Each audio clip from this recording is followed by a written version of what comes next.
दिल्ली के उपराज्यपाल विनय कुमार सक्सेना की अरविंद केजरीवाल के लिए 15 पन्नों में 56 पॉइंट्स की चिट्ठी का अब आम आदमी पार्टी ने भी जवाब दे दिया है। आम आदमी पार्टी के विधायक संजीव झा ने एलजी के लहजे में ही अपनी चिट्ठी में एलजी को पलटवार किया है। क्या कुछ कहा है संजीव झा ने अपनी इस चिट्ठी में, बताएंगे आपको इस रिपोर्ट में। नमस्कार, दिल्ली तक देख रहे हैं आप, मैं हूं आपके साथ वैशाली महेश्वरी। दिल्ली के उपराज्यपाल विनय कुमार सक्सेना ने दिल्ली के पूर्व मुख्यमंत्री और आम आदमी पार्टी के संयोजक अरविंद केजरीवाल को बीते दिनों दिल्ली में प्रदूषण के बिगड़े हालात के चलते जिम्मेदार ठहराया। इसके साथ ही उपराज्यपाल ने अरविंद केजरीवाल और आम आदमी पार्टी के तमाम नेताओं पर कई गंभीर आरोप लगाए, जिसका जवाब और जिसका पलटवार अब आम आदमी पार्टी के बुराड़ी से विधायक संजीव झा ने दिया है।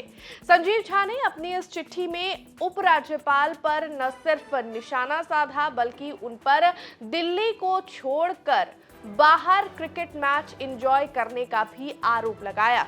अपनी इस चिट्ठी में संजीव झा ने लिखा, आपका पत्र पढ़कर मुझे गहरा आघात हुआ है। मुझे लगता है कि उपराज्यपाल का पद, जिस पद पर आप बैठे हैं, उसकी अपनी संवैधानिक मर्यादा और गरिमा होती है।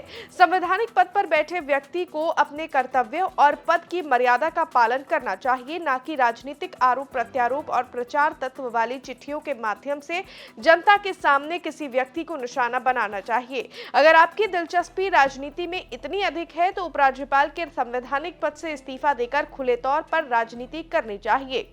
आपको बता दें कि उपराज्यपाल ने अपनी इस चिट्ठी में अरविंद केजरीवाल सरकार को दिल्ली में प्रदूषण के बिगड़े हालात का सबसे बड़ा जिम्मेदार ठहराया था। अब उसी का पलटवार करते हुए संजीव झा ने लिखा, पूरी दिल्ली प्रदूषण की मार झेल रही है और आप अहमदाबाद में इंडिया साउथ अफ्रीका का क्रिकेट मैच देखने गए थे।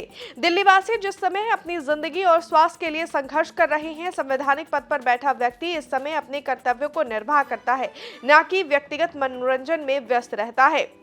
दिल्ली चुनाव से पहले एक इंटरव्यू में आपने कहा था कि दिल्ली का 80% प्रदूषण सरकार नियंत्रित कर सकती है। अब जब भाजपा की सरकार सत्ता में है तो आपके विचार कहाँ हैं? क्या अब भी दिल्ली सरकार आपकी नहीं सुन रही?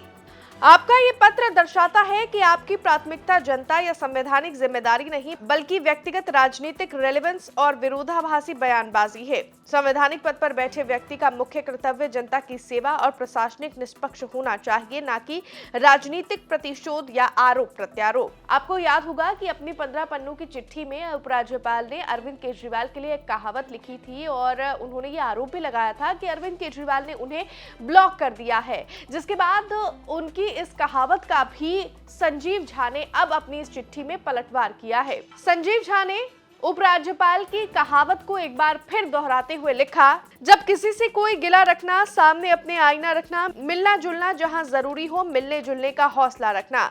हम मानते हैं कि संवैधानिक पद पर बैठे व्यक्ति को पहले अपने कर्तव्य और अपने पद की मर्यादा का आईना देखना चाहिए। यदि आप राजनीति करना चाहते हैं तो संवैधानिक पद से इस्तीफा दे दें और आमने सामने चर्चा करें। जनता की सेवा और संवैधानिक जवाबदेही आपकी प्राथमिकता होनी चाहिए, किसी व्यक्तिगत प्रतिशोध या प्रचार के बजाय।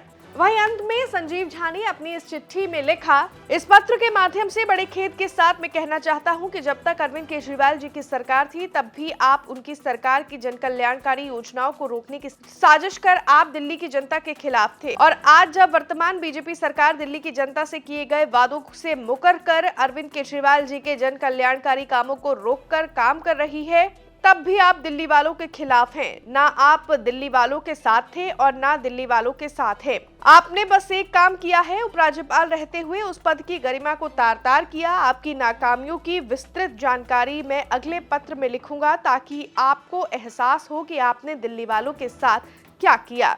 तो आम आदमी पार्टी के पलटवार के बाद अब सियासी पारा एक बार फिर गर्मा गया है। आम आदमी पार्टी और बीजेपी दोनों के ही नेताओं द्वारा इस चिट्ठी वॉर पर तरह तरह के रिएक्शन सामने आ रहे हैं। आपका आम आदमी पार्टी के इस पलटवार पर क्या कुछ कहना है, हमें कमेंट्स में जरूर बताएं। मुझे दीजिए इजाजत और दिल्ली से जुड़ी हुई तमाम खबरों को देखने के लिए आप देखते रहिए दिल्ली तक।